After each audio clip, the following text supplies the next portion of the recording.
वशिष्ठा परिज्ञान योगेश्वराचे कविवालिका सारिका मान्य ऐसा नमस्कार माझा सद्गुरु रामदासा सह्याद्री गिरीचा विभाग विलसे मांदार शृंगावरी नामे सज्जन जोलपे बसविला श्री उर्वशीचे किरी साकेताधिपती कपी भगवती हे देव जाचे श्री तेथे जागृत रामदास विससे जो या जना उतरी श्रीराम। आज आपण जो समास पाहणार आहोत त्याच्या नावाकडे जाऊ नका। याचं कारण असं आहे की नाव आपल्याला सुपरिचित आहे आणि त्यामुळे असं जेव्हा अतिपरिचयात म्हणतो ना तसं होईल। अतिपरिचयात अवद्या संतत कमलात अनादरो भवती तसं होईल की हे काय परत परत काय कीर्तन भक्ती समर्थ सांगतायत। तर 4थ्या दशकात कीर्तन भक्तीवर अगदी सविस्तर चर्चा झालेली आहे। मग पुन्हा ही कीर्तन भक्ती का आली? तर आता खरं दासबोध अर्ध्यापेक्षा जास्त आपला झाला आहे, त्यामुळे आताच्या कीर्तनाच्या संदर्भात फक्त काही त्यांना ज्याला आपण कीर्तन म्हणतोय तेवढंच सांगायचं नाही आहे। कीर्तन हे त्यांनी एक उदाहरण म्हणून घेतलेलं आहे। आधीच्या समासात कवित्व निरूपण झालं आहे, त्यामुळे कवी कसा असावा कसा नसावा, कवीचा काय उपयोग होतो, या सगळ्या गोष्टी त्यांनी आपल्याला सांगितल्या आणि त्याच्या पार्श्वभूमीवर कीर्तन म्हणून पुन्हा विषय आला आहे। याचा अर्थ असा आहे की जे आत्मा अनात्म विवेक, सारासार विवेक, दृश्यादृश्य अशा ज्या सगळ्या गोष्टी आपण पाहतो आहे, म्हणजे जगामध्ये ह्या दृश्य जगामध्ये किंवा आपल्या या पिंडी ते ब्रह्मांडी म्हणजे पिंडामध्ये दोन्हीकडे आपण असं पाहतो की सगळ्या गोष्टी दृश्य स्वरूपात काही आहेत। अगदी आपला देह म्हटला तरी हा वरचा भाग तर आपल्याला दिसतोच आहे डोळ्याने। अगदी ह्याच्यात गेलं की त्या मशीनखाली आतल्यासुद्धा सगळ्या गोष्टी आपल्याला दिसतातच आहेत। त्यामुळे ज्या ज्या दृश्य गोष्टी आहेत त्या आपल्याला बदलता येतात। हार्ट बदललं जातं, सगळे अवयव बदलले जातात, डोळे बदलले जातात वगैरे वगैरे। तर ज्या ज्या दृश्य गोष्टी आहेत त्या सगळ्या आपल्या नाशिवंत आहेत, त्या बदलता येतात। अशा प्रकारची रचना आपल्याला माहिती आहे। पण तरी देखील एक डोळ्यांचा डोळा, कानांचा कान आहेच की जो दिसत तर नाही आहे। म्हणजे डोळे आहेत पण त्या डोळ्यांना जे दिसतं आहे ते दिसणारा दाखवणारा आत कोणीतरी आहे। तो जो आतला आहे आणि जो अदृश्य आहे त्या अदृश्याबद्दलची आपल्याला माहिती सारखी दिली जाते आहे किंवा ती समजून घ्यायची आहे। मर्यादेपर्यंत जसं म्हणतात ना की घोड्यांना पाण्यापर्यंत नेता येतं पण पाणी प्यायचं काम त्यालाच करायला लागतं, तसं समर्थ आहे की समर्थ आपल्याला मर्यादेपर्यंत नेता आहे की दृश्य जग नाशिवंत आहे, दृश्य जग नाशिवंत आहे। पण जे अदृश्य आहे आणि ज्याच्यामुळे दृश्य जग आपल्याला दिसतं आहे त्या अदृश्याला शोधायचं आहे। त्याला मग ईश्वर म्हणा, परमेश्वर म्हणा, चैतन्य म्हणा, ब्रह्म म्हणा, आत्मवस्तू म्हणा, काय नाव द्यायचं असेल ते द्या, पण ते ओळखणं याच्यासाठी हा सगळा प्रयत्न आहे। आजही आपल्याला कीर्तन म्हणून म्हटलं असलं तरी तेच नेमकं सांगायचं आहे की आत्मा म्हणजे काय आणि अनात्मा म्हणजे काय। तर अनात्म म्हणजे आपण म्हटलं आत्ता की हे सगळं जे काही दिसणारी गोष्ट आहे। आता ही कुठल्या कुठल्या पद्धती दिसते तर बुद्धीने दिसते, मनाने दिसते, म्हणजे इंद्रिय जी ज्याला म्हणतो आपण, आपल्याला ज्ञानेंद्रिय कर्मेंद्रिय त्यांच्या साह्यानं आपल्याला ह्या सगळ्या गोष्टी दिसतात। त्यामुळे ह्या बुद्धी, मन, अहंकार, इंद्रिय, पंचमहाभूत यांनी जे काही तयार झालेलं आहे सगळं अचर जे आहे ते सगळं त्यांनी तयार झालेलं आहे, तर ते म्हणजे जे आहे ते अनात्म आहे, नाशिवंत आहे एवढा त्याचा अर्थ। अगदी असे अनात्म किंवा असार असे शब्द वापरले की आपल्याला वाटतं काय त्या युगात तत्त्वज्ञान आलं की आम्हाला नको वाटतं, पण आपण एवढं म्हणू शकतो की जे नाशिवंत आहे ते सगळं एका बाजूला घेतलं। तर ह्या आत्मा विवेकाने म्हणजे विवेकाने आपण म्हणूया हे आत्मा काय आणि अनात्म काय हे बाजूला करायचं आहे, शोधायचं आहे। पण आता बाजूला करायचं म्हणजे दिसेल तर आपण बाजूलाच करतोय। मग उरलं काय ते आपल्याला काही दिसत नाही आहे। पण हे जाणवण्याचं सामर्थ्य विवेक या गोष्टीमध्ये आहे। त्या विवेकानं हे ओळखायचं असं समर्थ आपल्याला सांगतात। ज्या बुद्धीमधला विवेक तुटतो, अविवेकाने माणूस काही वागायला लागतो तर गडबड होते। जोपर्यंत माणूस विवेकानं वागतो आहे तेव्हा त्याला शुद्ध बुद्धी म्हणायचं। शुद्ध बुद्धीने आपल्याला गोष्टी कळतात। शुद्ध बुद्धी म्हणजे काय? अंतःकरण शुद्ध असणं म्हणजे काय?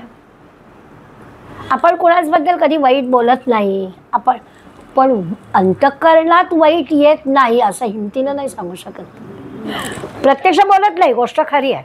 मी कधीच कुणाही बद्दल वाईट बोलत नाही, हे वाक्य कोणी म्हटलं तर ते खरं आहे, नाही बोलत आपण, पण म्हणून अंतःकरणात येत नाही.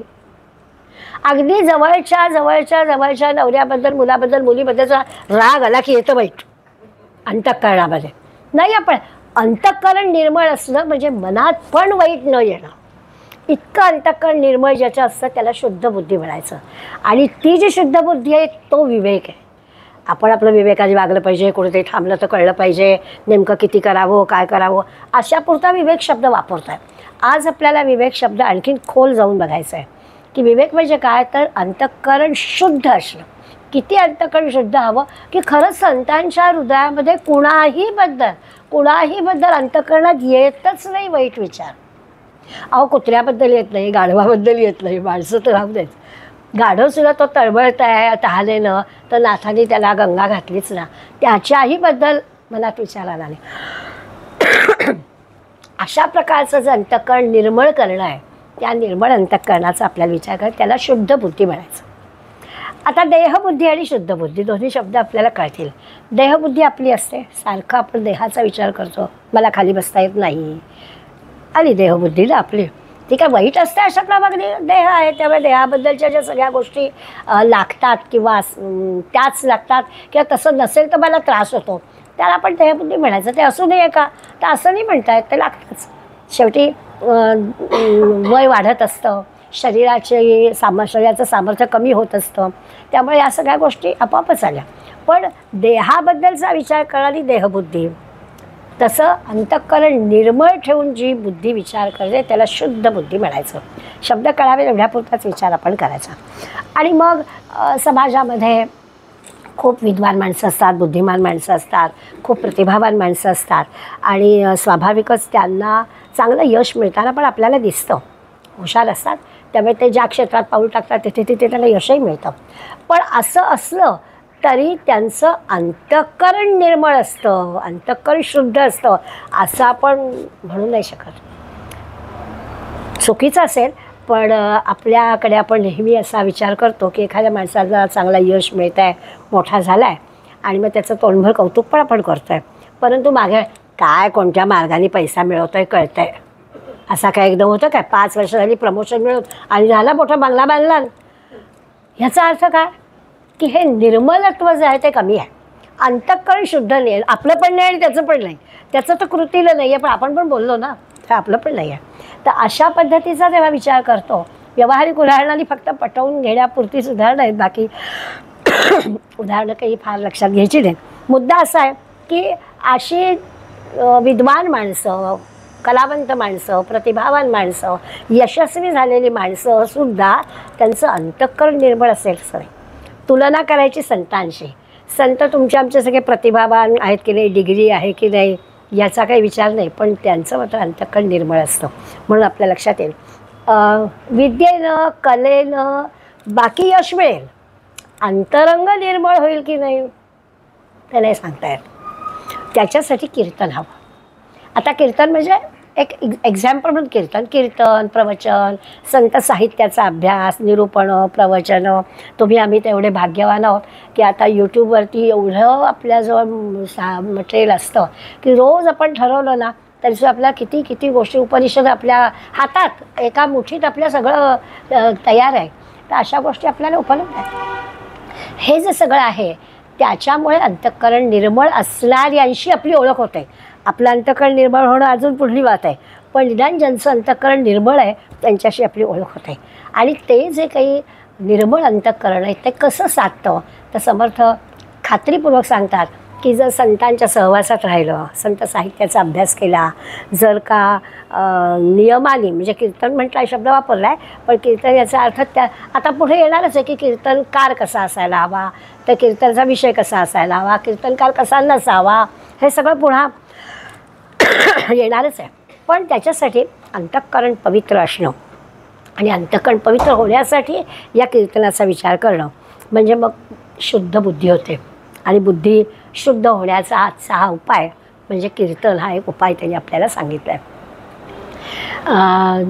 गेल्या कवित्व निरूपणामध्ये आपण असं पाहिलं की शब्द सामर्थ्य पाहिजे. संतांजवळ शब्द सामर्थ्य असतं. बहुधा त्या कवित्व निरूपणानंतर समर्थांना पण असा मोह झाला की आपण पण आपल्या शब्द सामर्थ्याचा वापर करावा, म्हणून या समासामध्ये त्यांनी एक फार मोठी गंमतशीर गोष्ट केली आहे की प्रत्येक अक्षराने, म्हणजे आपण जर लहान घरामध्ये नातवंड असेल तर आपला तक्ता असतो, त्या तक्त्यामध्ये जे क ख ग घ च छ ज य ट ट ट ल या प्रत्येक अक्षराने सुरू होणारी ओवी केली. आणि मग आपल्या लक्षात येतं की ओढून ताणून नाही आहे बरं का, अगदी क पासून ते अगदी क्ष य ज्ञची नाही आहे पण क्ष य पण आहे, अशा सगळ्या त्यांनी 52 अक्षरांनी होणाऱ्या अक्षरांची योजना या सगळ्या ओव्यांमध्ये केली आहे. त्या ओव्या लिहिताना असं वाचताना आपल्या लक्षात येतं की हे रटफ नाही आहे, कारण कवित्व निरूपणामध्ये समर्थांनी सांगितलं की कवी कसे असतात. तर आपलं उदाहरण दिलं, मैं तेरे सामने तू मेरे सामने हम दोनों आमने सामने, ही काही कविता आहे का, पण अशाच हिंदी कविता तयार होतात, त्याला काय करायचं. तर तसं नाही आहे. तर त्या सगळ्याला खरोखरच त्या अक्षराने सुरू होणारी ओवी असूनसुद्धा योग्य पद्धतीने त्या 4 चरणामध्ये, 4 अर्धचरणामध्ये त्यांनी बरोबर त्या कीर्तना संदर्भातल्या सगळ्या गोष्टी आपल्यासमोर मांडलेल्या आहेत. त्यामुळे शब्द सामर्थ्य कसं आहे ते पण आपल्याला कळेल. आता म्हटलं तसं की अंतःकरण निर्मळ होणं म्हणजे अंतःकरणातली मलिनता दूर होणं हा महत्त्वाचा विषय आहेच. सगळे जे काही अंतःकरण निर्मळ होण्यासाठीचे जे उपाय आहेत ते खरं म्हणजे सगळेच चांगले आहेत. समर्थ सांगणार आहेत आपल्याला की मी एक वानगी दाखल कीर्तन शब्द वापरला आहे, पण अंतःकरण निर्मळ होण्याचे जे जे उपाय आहेत ते सगळे खरं म्हणजे चांगले आहेत. पण त्यातल्या त्यात कीर्तन हे अधिक चांगलं आहे. त्या कीर्तनामध्ये कसे आपण रमून जातो. पूर्वीच्या काळी तर 350 वर्षापूर्वी हा ग्रंथ लिहिलेला आहे, त्यामुळे कीर्तनाखेरीज लोकांना दुसरं काही नव्हतं. आज आपल्याला काही असं म्हणता येत नाही, आपल्याला कीर्तनाखेरीज अन्य अनेक उपाय आहेत. त्यामुळे आपण या मुद्द्याचा पण समर्थांनी सांगितलेला विचार करायचा की अनेक मार्ग आहेत, सगळे मार्ग चांगले आहेत. सगळ्या मार्गातला कुठलाही मार्ग निवडला, जसं नवविधा भक्ती आपण म्हणतो की कुठल्याही मार्गाने आपल्याला ईश्वरापर्यंत पोचता येतं, तसं कुठल्याही मार्गाने गेलं तर आपलं अंतःकरण निर्मळ होऊ शकतं, असा त्याचा विचार आहे. थोडक्यात देहबुद्धी जी आहे त्या देहबुद्धीची आपल्याला शुद्ध बुद्धी करायची. देहबुद्धी हा शब्द जरी देहाच्या संदर्भातला वापरत असलो तरी त्या देहबुद्धीमध्ये स्वार्थ आहे, मोह आहे, ममत्व आहे, आणि ते सगळं दूर होण्यासाठी, ते दूर करण्यासाठी अंतःकरण निर्मळ करावं लागतं. देहबुद्धी आहे याचाच अर्थ आपलं अंतःकरण मलिन आहे. जोपर्यंत आपण ह्या ममत्वात अडकतो आहे, माझं माझं माझं करतो आहे, तोपर्यंत त्याचा अर्थ तसा आहे की आपलं अंतःकरण मलिन आहे. जेव्हा देहाचा विसर पडेल त्यावेळेला अंतःकरण निर्मळ होईल, कारण हा देह माझा आहे याचाच विसर पडलेला आहे. गेले 8-10 दिवस मला मीना प्रभूंची जी कविता आली आहे ती फार आवडते, मी सगळ्याला सांगते. मीना प्रभूंनी त्या आता नुकत्याच गेल्या महिन्याभरापूर्वी, आणि त्यांनी जाण्यापूर्वी एक कविता केली होती आणि ती आपल्या पुतण्याला देऊन ठेवली होती, मी गेल्यावर पाकिट उघड. काय सुंदर मृत्यूचं वर्णन केलं आहे हो. म्हणजे तो मृत्यू म्हणजे एखाद्या छानपैकी एखाद्या गावाला आपण जर किती दिवस मला काश्मीरला जायचं आहे आणि काश्मीरला जायला मिळावं, तसं त्या मृत्यूचं वर्णन आहे की वा वा वा, अशा पद्धतीनं तो सोहळा वाटणं. त्यामुळे देहाचा विसरच आहे ना हा. एखादा देह जाताना दुःखच नाही आहे, आणि ते दुःख किती नाही आहे, तर असंच एक आहे अंतःकरणामध्ये त्या मृत्यूसंबंधीचा एक प्रेमाचा आणि त्या म्हणजे कधी एकदा मी तुझ्याकडे येते अशा प्रकारचा जो भाव वर्णन केला आहे, तो पाहता हे अंतःकरण किती शुद्ध असेल, अंतःकरण किती निर्मळ असेल ते आपल्या लक्षात येईल. तर अशी अंतःकरणाची मलिनता दूर करण्यासाठीचा हा समास आहे. त्यामुळे कधी कधी असं वाटतं ना की वाटीतला पदार्थ फारच मौल्यवान आहे, पण ती वाटी म्हणावी तर अगदीच बाबा स्टीलचीच आहे. तर असू दे ना, पण आतल्या पदार्थाच्या गुणांचा विचार करूया. तसं होईल की कीर्तन ते काय कपासून याच्या ओव्या, त्याच्याशिवाय त्या आतलं जे काही मौल्यवान वस्तू आहे ती आपल्याला विशेष करून बघायची. त्यामुळे आपला कीर्तनकार पुन्हा एकदा तो कीर्तनकार कसा असायला हवा, त्यांनी विषय कशी मांडणी करावी, कसा नसावा, हे पुन्हा सगळं येणारच आहे. त्याला काही फार मोठं आपल्याला प्राधान्य द्यायला हवं असं नाही, कारण पूर्वी एकदा ते झालेलं आहे. आपण असं म्हणूया की त्या कीर्तनकाराचा परिणाम समाज मनावर खूप होतो. त्यामुळे त्याची वाणी अगदी शुद्ध असायला हवी, कारण त्याचं बोलणं हे इतकं परिणामकारक असतं की त्याच्या बोलण्यामुळे श्रोत्यांचं अंतःकरण निर्मळ होणार असतं. आता ज्याच्यामुळे आपलं अंतःकरण निर्मळ होणार आहे तो किती निर्मळ अंतःकरणाचा असायला हवा. या अर्थाने कीर्तनकाराची जबाबदारी फार मोठी आहे. निरूपणकार प्रवचनकाराची जबाबदारी मोठी आहे. त्याचं तर अंतःकरण निर्मळ हवंच, पण ऐकणाऱ्यांचं अंतःकरण निर्मळ करायचं आहे त्यासाठी त्याला किती काळजी घ्यायला हवी ते पण समर्थ देत आहेत. हे कुठं बोलावं, किती बोलावं, काय बोलावं, कसं बोलावं, खरं असलं तरी किती सांगावं. काही वेळा असं होतं की खरं सांगायचं आहे पण ते दुसऱ्याला जर यातना देणार असेल तर नाही सांगू. सावरकरांच्या सिनेमातला प्रसंग नेहमी आठवतो. सावरकरांच्या सिनेमात एक प्रसंग आहे की गाईला मारणारा, गाईच्या मागे कसाई जात असतो हातात घेऊन आणि समोरून एक पंतोजी येत असतात. त्याला तो कसाई विचारतो की गाय कुठल्या दिशेने गेली. आता खरं सांगायचं नाही सांगायचं. त्यांनी दुसरीकडे बोट दाखवलं आणि मग तो कसाई त्या दिशेने गाय सुखरूप राहिली. आता इथे खरं सांगून नाही चालणार. म्हणजे वाणीचं वर्णन समर्थ करतात. कीर्तनकाराची वाणी कशी असावी तर त्याचं अंतःकरण निर्मळच हवं. आता तो खोटं बोलला आहे खरं म्हटलं तर, पण ते खोटं चांगल्यासाठी आहे हा पण विचार त्या कीर्तनकाराने करायला हवा की आपल्या बोलण्यामुळे कोणाचं नुकसान तर होत नाही आहे. खरं सांगायला जातो आणि काहीतरी भलतंच होतं. किती खरं सांगावं, त्या खऱ्याचा परिणाम चांगला होणार असेल तरच कसं खरं सांगावं हे पण सांगताय. त्यांनी फक्त ईश्वराबद्दल बोलावं, त्यांनी संतांबद्दल बोलावं, त्यांनी संत साहित्याबद्दल बोलावं, पण आपलं अंतःकरण निर्मळ ठेवावं, श्रोत्यांचं अंतःकरण निर्मळ करावं. अशा प्रकारच्या श्रोत्यांना आत्मस्वरूपाचं दर्शन द्यायचं आहे. श्रोत्यांना काही नुसतं आपलं 2 काल आहेत मग ऐकलं आणि मग झालं, तासभर झालं, आता बस सगळं संपलं असं नाही आहे. त्याचा काही परिणाम झाला पाहिजे. आत्मज्ञानाचा त्यांना आत्मज्ञान म्हणजे काय तिकडे प्रगती साधता आली पाहिजे. थोडा वेळ का होईना पण आत्मज्ञानाबद्दल आत्म्याचं दर्शन त्याला व्हायला पाहिजे. अशा प्रकारचं म्हणजे सत्य बोलताना अंतःकरण दुखावलं जाणार नाही याच्यासाठी फारच आपल्याला काळजी घ्यायला लागते. लोक इतकं पटकन आणि पुन्हा अहममी केले सांगतात.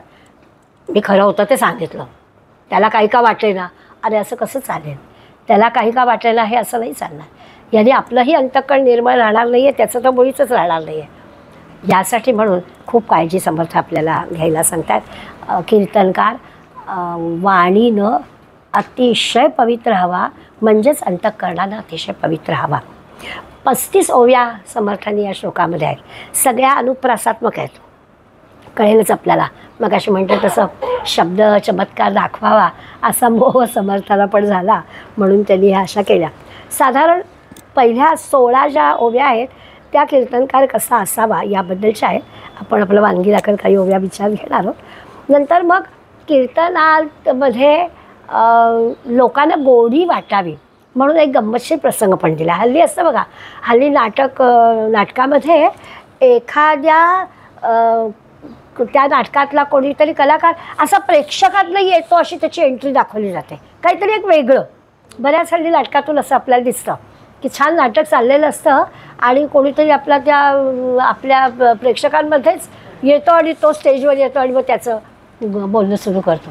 तर तसं म्हणजे हे काही आता नवीन नाही, असं माझ्या हा समाज अभ्यासाला लक्षात आलं की समर्थ ह्या कीर्तनाच्या ह्याच्यात पण 17 ते 21मध्ये एक गंमत सांगतायत की कीर्तनकारांनी कसं असायला, कीर्तनाची गोडी लागावी, लोकांना पुढे काय आहे असं वाटावं, तर नाविन्य कसं असायला हवं ते पण समर्थांनी 17, 18, 19, 20, 5 ओव्यांमध्ये एक गंमतशीर प्रसंग सांगितला आहे की असं लोकांना वाटतं काय हे मध्येच काहीतरी आलं आणि आमची कीर्तनातली सगळी छान रुची लागलेली होती, आवडली होती, आमची जर गेली असं म्हणावं. तो पण लक्षात येतं की नाही तो कीर्तनातला एक भागच आहे. अशा पद्धतीनं समर्थांनी पण त्या 4-5 ओव्यांमध्ये त्या काळात पण म्हणजे असं काहीतरी एक नवीन काहीतरी करावं. फार त्याच्यामध्ये नृत्य असावं किंवा लोकांना हे नको. पुढल्या ह्याच्यामध्ये लगेच 22 ते 24मध्ये चांगलं कीर्तन जसं असावं तसं कीर्तनामध्ये कुठल्या गोष्टी टाळाव्यात त्याचंही वर्णन काय काय करू नये ह्यामध्ये पण त्यांनी आपल्याला सांगितलं आहे. आणि जाणकार श्रोत्यांनी कीर्तनाला यावं.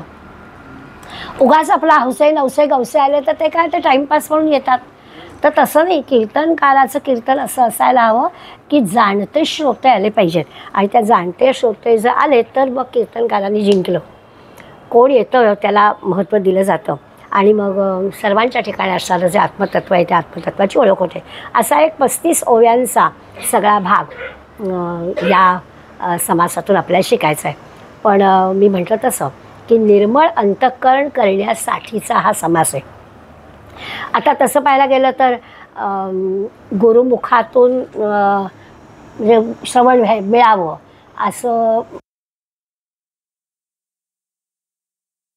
त्यामुळे कीर्तन ऐकणं म्हणजे जणू काही सद्गुरू मुखातून श्रवण करणं असं आहे. त्यामुळे तशी कीर्तन भक्तीमध्ये याला फार महत्त्व दिलं जातं. समर्थ पण असं सांगतात की चांगल्या अनुकूल असू देत प्रतिकूल असू देत सगळ्या दोन्ही गोष्टी कीर्तनकार सांगतो. सगळे रस कीर्तनामध्ये असतात. त्यातलं काय घ्यायचं ते प्रत्येकाने ठरवायचं. आपुल्या सुखस्वार्था कैलीच करावी हरिकथा, हरिकथेविण सर्वथा राहोच दे. हरिकथा म्हणजे कीर्तन. तर असं त्याच्याशिवाय राहू नये अशा प्रकारचं कीर्तनाचं मोठं पण समर्थांनी यापूर्वी पण आपल्याला सांगितलेलं आहे. अगदी कीर्तनकारांनी म्हणजे आता हे त्यावेळेला समर्थांनी उल्लेख केलाच आहे, पण आता ते फार मोठ्या पद्धतीनं आपल्याला सांगायला हवं. मोठे मोठे कीर्तनकार जेव्हा आपल्याला बिदागी सांगतात तेव्हा समर्थांना अतिशय वाईट वाटत असेल आत्ता. कारण समर्थांनी त्याच्यासाठी अगदी स्पष्टपणा सांगितलं आहे की निस्वार्थीपणानं कीर्तनकारांनी कीर्तन करावं. कीर्तनकारांनी बिदागी सांगितली की संपलं कीर्तनकाराचं कौतुक असं स्पष्ट समर्थ म्हणतात. आणि आता काय बोलावं. मोठी मोठी मंडळीसुद्धा जेव्हा अशा पद्धतीने 10 दिवस अमक्या ठिकाणी या, 10 दिवस अमक्या ठिकाणी या, रामायण सांगतो, महाभारत सांगतो आणि हे सांगतो आणि लाखो रुपये मिळवतात. आता तुमचा चरितार्थ त्याच्यावर आहे, देणारे देतातही, त्याच्याबद्दल नाही, मागायचं नाही. मुद्दा काय आहे मागायचा. आणि याच कालावधीमध्ये मी नेहमी सुनीलदादांचं नाव घेऊन उदाहरण देते. सुनीलदादाला पण प्रपंच होता. सुनीलदादांनी कधीही बिदागी सांगितले नाही. 3 दिवसाची व्याख्यानमाला असू दे, 7 दिवसाची व्याख्यानमाला असू दे, जे ज्या गावात जाऊ श्रोते काय देतील त्याच्यावर ते समाधानी असत. पुन्हा ते इतकं ना सुभर आलं तर बुडभरच घ्यायचं हा इतका त्यांच्या मनामध्ये होता. माझ्या देखत मी अनेकदा पाहिला आहे की लोकांनी त्याला कधी शाल द्यावी, तो नमस्कार करून जातो, दुसरा येतो तर ही शाल त्यांनी त्याला द्यावी, इतकं सहज ते करत असत. म्हणजे हे अनेकदा मी पाहिलं. कुठल्याही वस्तूबद्दल त्याला जरा देखील असा हे नव्हता की मोह नव्हता. त्याला पण प्रपंच होता, मुलगी होती, बायको होती, असं काही मोठं ऐशारामातलं सगळं नव्हतं. त्या मोह असणं काही चुकीचं नव्हतं पण नव्हता. तर अशी उदाहरणं आता क्वचितच बघायला मिळतात. बाकी सगळं पैसे कमावण्याचा धंदा असं या क्षेत्रात आला आहे. कसं अंतःकरण निर्मळ होणार. मुळावरच घाव घातला आहे समर्थाने की निस्वार्थीपणानं तुम्ही केलं नाही तर काय घडेल. तर अंतःकरण निर्मळ आपलं पण राहणार नाही आणि श्रोत्यांचं पण राहणार नाही. म्हणून सांगतात पूर्वीच्या काळी कीर्तन सेवा करणारे बाबा बेलसरे, डोंगरे महाराज, किती नावं आपल्याला घेता येतील.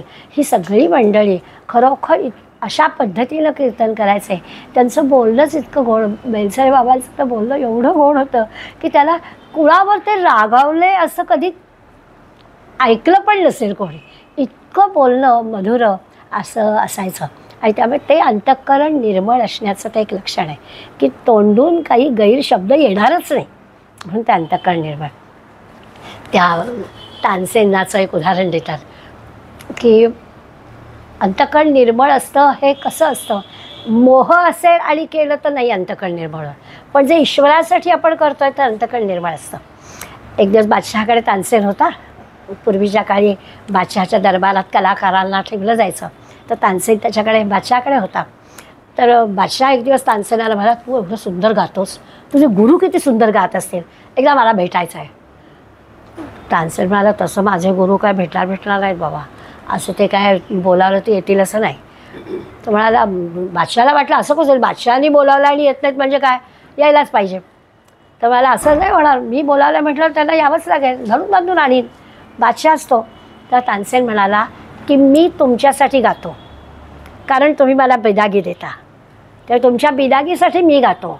माझे गुरु ईश्वरासाठी गातात त्यामुळे ते नाही येणार. असं ईश्वरासाठी जेव्हा आपण करतो ना तेव्हा अंतःकरण निर्मळ.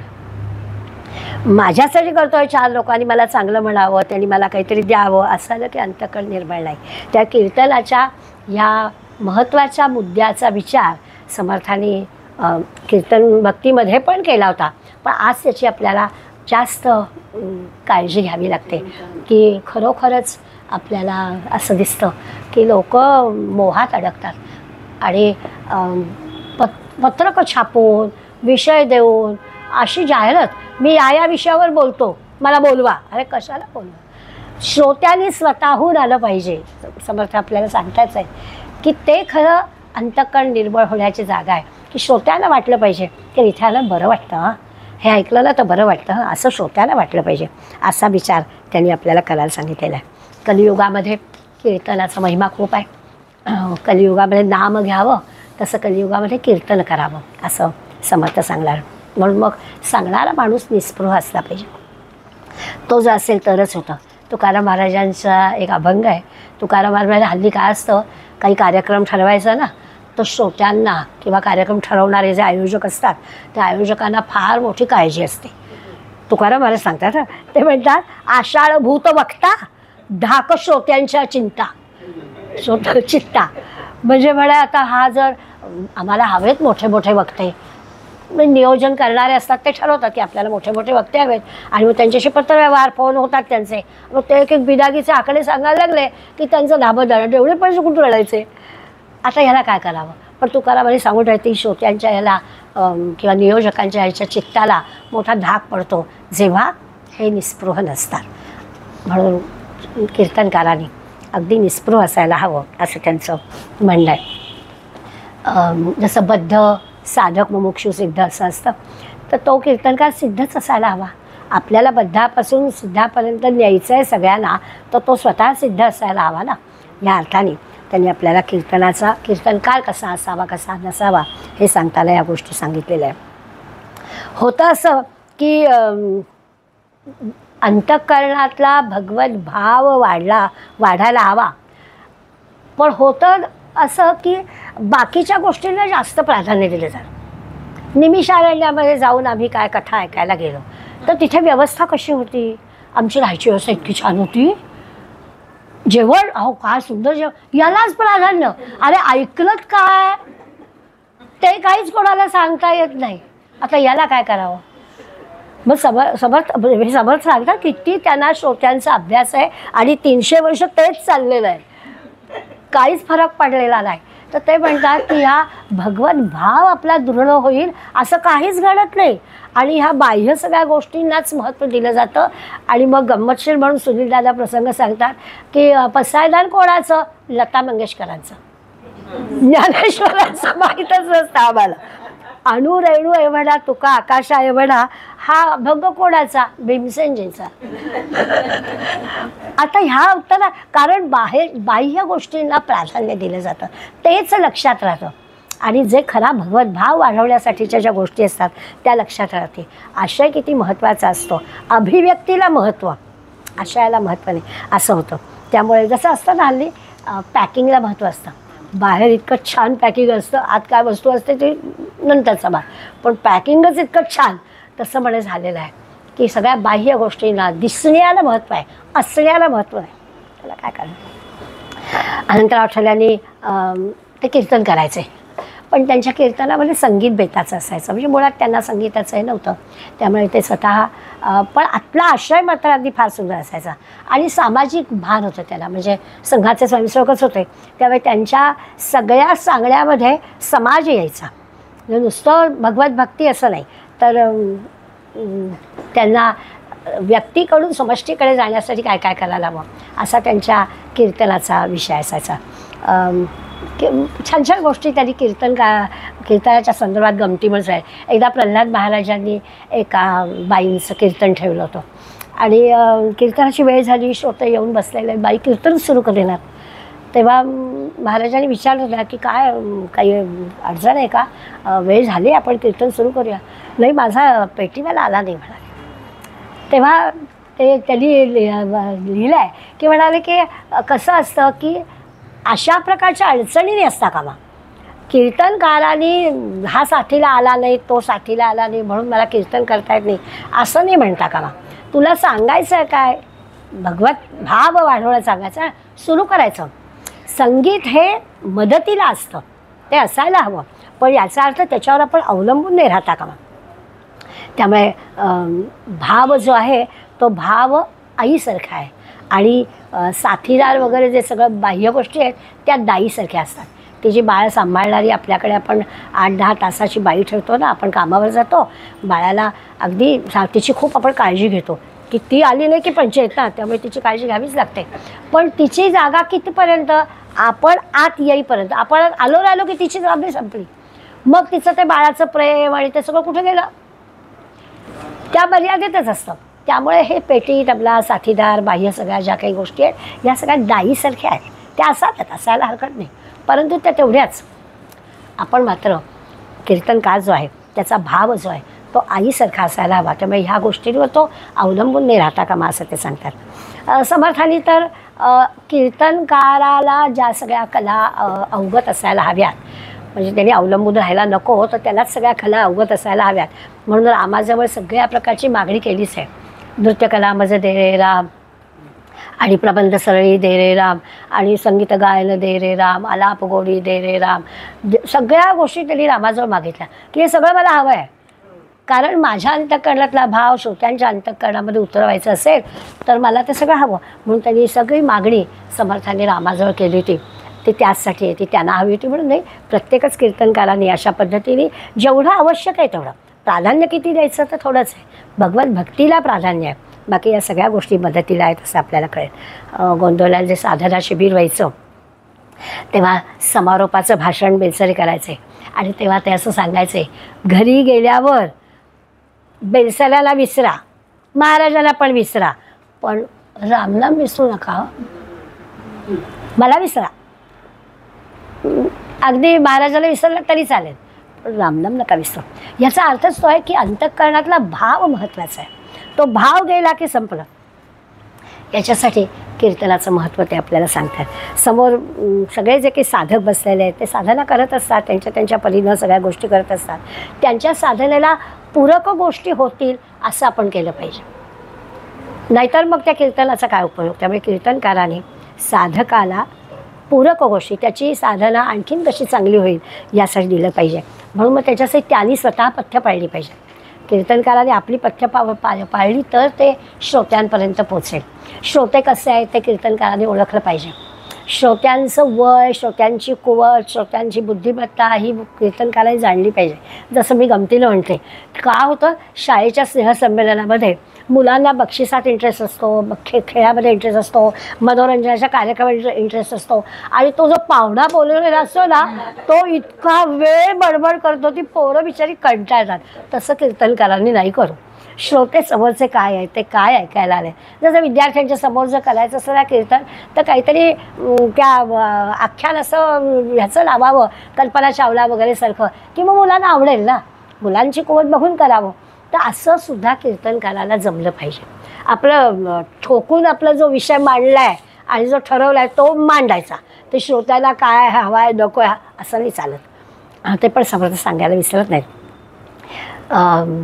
म्हणाले समजा असं आहे की एखाद्या मंदिराचं उद्घाटन करायला गेले आहेत, नवीन मंदिर बांधलं आहे आणि तिथे देव हा देव्हाऱ्यात नसतो, देव सगळ्यांच्या मला, हे कसं मांडून चालेल. एवढे लाखो रुपये देणग्या गोळा करून एवढं मंदिर बांधलेलं आहे, तर चांगलंच असंच सांगायला पाहिजे की मंदिराची समाजाला किती आवश्यकता आहे.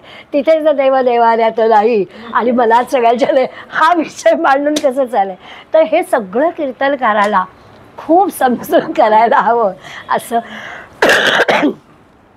दुसरं म्हणतात की जसं, आणि बरोबरच आहे की आपल्याला असं वाटतं की कृष्ण जन्माचं वेळ आहे तर कृष्णाचीच कथा सांगितली पाहिजे, तिथे कुठलं तरी दुसरं आख्यान लावून नाही चालणार. जो हे आहे, उदाहरण देतात की बॅडमिंटनचं कोर्ट आहे आणि तर तिथे त्या म्हणजे क्रिकेटच्या मैदानावर बॅडमिंटन खेळून चालेल का, किंवा बॅडमिंटनच्या ह्याच्यावर क्रिकेट खेळून चालेल का, ते सगळं ठरलेलं असतं, तिथे तसंच करावं लागतं. तसं म्हणाले आहे की जो विषय दिलेला आहे त्या विषयाप्रमाणे किंवा जो काही काळ आहे, श्रोते कसं आहे त्याला धरूनच तो विषयाची मांडणी केली पाहिजे. श्रोत्यांची मानसिकता कीर्तनकारांनी नीट लक्षात घेतली पाहिजे, म्हणजे मग ते घडतं. नाहीतर मग आयोजकांची गडबड होऊन जाते की आपण करतोय काय आणि हे बोलतायत काय वेगळंच, असं ते होऊन चाललं. प्रवचनकार किंवा कीर्तनकार, निरूपणकार जे काही आहेत त्यांनी श्रोत्यांना काय जमेल तेच सांगावं. उगाच आपलं रोज 100 माळा करा, याला काय अर्थ नाही. काय 100 माळा करा, असं काय 100 माळा जप काय करता येतो का? असं नाही होत. त्यामुळे श्रोत्यांना थोडं सांगावं की त्यांना आवडेल, मग ते जरा ह्यांनी करतील. नाही तर प्रवचनकार निरूपणकाराने असं काही ज्याच्यात सांगितलं तर मग लोक म्हणते काय काही सांगतात, स्वतः करतात का, असं म्हणतील. त्यापेक्षा साधकाचा जरा विचार करावा आणि प्रापंचिक साधक असतात सगळे, त्यांना जे जमेल तेवढंच सांगावं. अशा प्रकारच्या अनेक गोष्टी त्यांनी सांगितल्या आहेत. बऱ्याचदा असं होतं, एक मला म्हणजे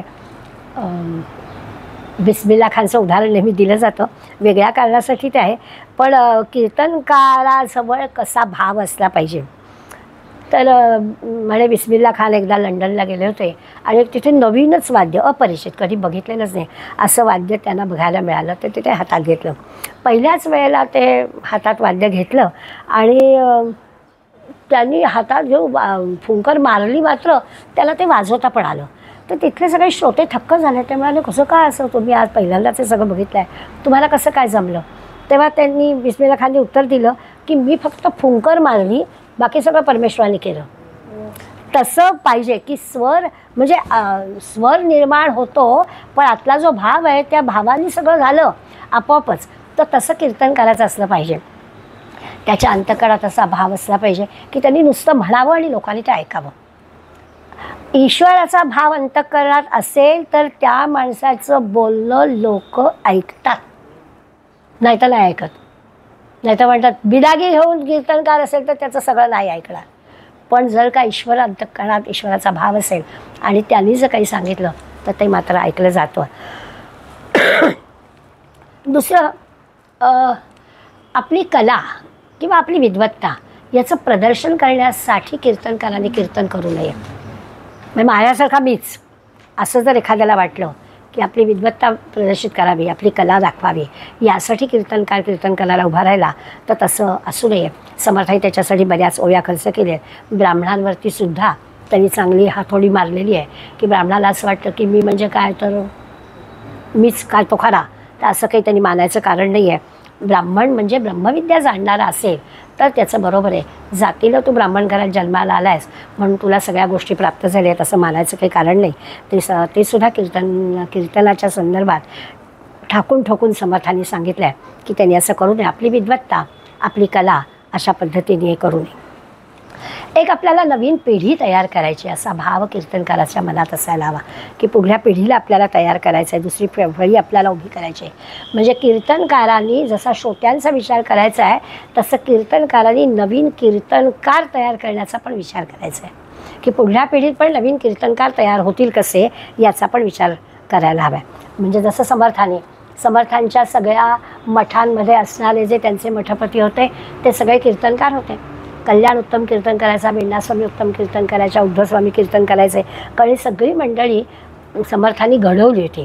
त्यामुळे कीर्तनकाराची ही पण एक जबाबदारी आहे. जसं श्रोत्यां कसे असायला, श्रोत्याला कसं तयार करावं तसं कीर्तनकारांनी कीर्तनाचा सुद्धा म्हणजे समर्थांची एक प्रचारक मंडळी म्हणूया, कीर्तनकार तयार करून त्यांनी असे प्रचारक तयार केले.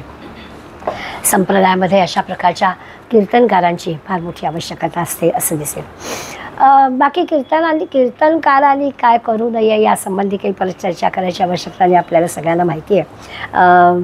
काही लोकांची कीर्तनासंबंधीची अशी काही मतं आहेत. जसं स्वातंत्र्यवीर सावरकर असं म्हणायचे की कीर्तन हे सत्प्रचाराचं साधन आहे. सावरकरांचं असं म्हणणं होतं की गावागावांमधून कीर्तनकार उत्सवाच्या निमित्तानं निरनिराळे जे येतात ते सगळे त्या कीर्तनाला मोठं सत्प्रचार होतो. अप्रतिम साधन हे कीर्तन आहे. पांगारकरांनी म्हटलं की यवनांच्या काळात म्हणजे 750 वर्ष मुसलमानांनी आपल्यावर राज्य केलं, त्या काळात जी धार्मिक गळचेपी आपली झाली होती ती कीर्तनकारांमुळे थांबली. अगदी छोट्या छोट्या गावातून देवळामधून कीर्तनकारांनी आपला धर्म टिकवला. नाहीतर एवढ्या मोठ्या काळामध्ये आपला धर्म टिकला कसा असता. त्या पांगारकर कीर्तनकाराला फार मोठं महत्त्व देतात. मदन मोहन मालवीयांनी असं म्हटलं, हिंदू जगत में कथा और कीर्तन से संस्कृति की रक्षा और संस्कृति का प्रचार हुआ. खरी आहे गोष्ट की भारतभर आपण जर विचार केला तर संस्कृती टिकवण्याचं खूप मोठं काम कीर्तनकारांनी केलं. डोंगरे महाराजांनी पण म्हटलं आहे, कथा सुनने से पाप जलते हैं कीर्तनकारांनी सांगितलेली कथा आपण ऐकणं आणि त्याचं जर नुसतं ऐकून तर पाप जातंच, पण त्याचं जर मनन केलं तर त्याच्यामुळे मुक्ती पण मिळते. त्यामुळे अशा अर्थाने विचार केला तर कीर्तनकाराचा फार मोठा प्रभाव ह्या सगळ्या एकंदरीच्यावर आहे. त्यामुळे तो कसा असावा, कसा नसावा, कीर्तन कसं करावं, कसं करू नये, आणि एकूणच श्रोत्यांच्या आणि कीर्तनकाराच्या मध्ये कशा प्रकारचं एक नातं निर्माण व्हावं, हा सगळा विचार समर्थांनी ह्याच्यात केला आहे. समास वाचला तर एक थोडा गंमतशीर अनुभव येईल की समर्थांनी कशी रचना केली आहे शब्दांची. 2-4 ओव्यांमध्ये सुद्धा आपल्याला कळेल की अनुप्रास कलयुगी कीर्तन करावे, केवळ कोमळ कुशळ गावे, कठीण कर्कश कुर्ते सांडावे एकीकडे. सगळ्या ह्याच्यात क क क क आला आहे आणि तरी देखील अर्थाला कुठेही असं नाही झालं की ओढून ताणून शब्दांची रचना केली. पुढे सुद्धा खटखट खुंटून टाकावी, खळखळ खळांसी न करावी, खरे खोटे खवळो नेदावी वृत्ती आपुली. खरे खोटे खवळो नेदावी वृत्ती आपुली. त्या खऱ्या खोट्यामुळे आपली वृत्ती खवळू देऊ नये. हे सांगण्यासाठी आधी त्यांनी सांगितले की ह्या अशा काही खटखटी असतात, काही काही कोणी बोलतं, फार लक्ष देऊ नये, असं त्यांनी क ख ग घ ग सगळ्या अक्षरांपासून सुरू होणाऱ्या ओव्या लिहिली आहेत. आपल्या डॉक्टरबाईंचं म्हणणं असतं खरं समास पण आपण इथे वाचला तर अधिक बरं होईल, परंतु आपल्याला तेवढा वेळ नसतो. त्यामुळे आपण घरी समास वाचावा आणि त्याचा एक आनंद घ्यावा. पण खूप खोलवरती या सगळ्या दिसणारं, मी मगाशी म्हटलं तसं की दिसणारी रचना अशी आहे की शब्द सामर्थ्य दाखवणारी आहे. विषय कीर्तनाचाच वाटणारा म्हणजे साधाच आहे, पुन्हा पुन्हा झालेला आहे, पण तरीही खोलवर विचार केला तर आज कीर्तनाच्या खूप मोठ्या गोष्टी समर्थांनी आपल्याला दाखवून दिल्या. त्याचा परिणाम समाजमनावर कसा होतो तो झाला. आणि तसं कीर्तनकाराचं आणि श्रोत्याचं दोघांचं अंतःकरण निर्मळ होणं, त्यांची शुद्ध बुद्धी होणं, देहबुद्धी कमी कमी होणं, हा सगळा विचार या कीर्तनाच्या मार्फत करावा असं त्यांनी आपल्याला सांगितलं आहे. धन्यवाद. तव स्मरण संतत स्फुरणदायी आम्हा घडो, त्वदीय गुणकीर्तन ध्वनी सुरम्य करणी पडो, स्वदेश हित रक्षणा विणदुजी कथा नावडो, तुझ्या समयी आमुची तनुई देश काजी पडो. जय जय.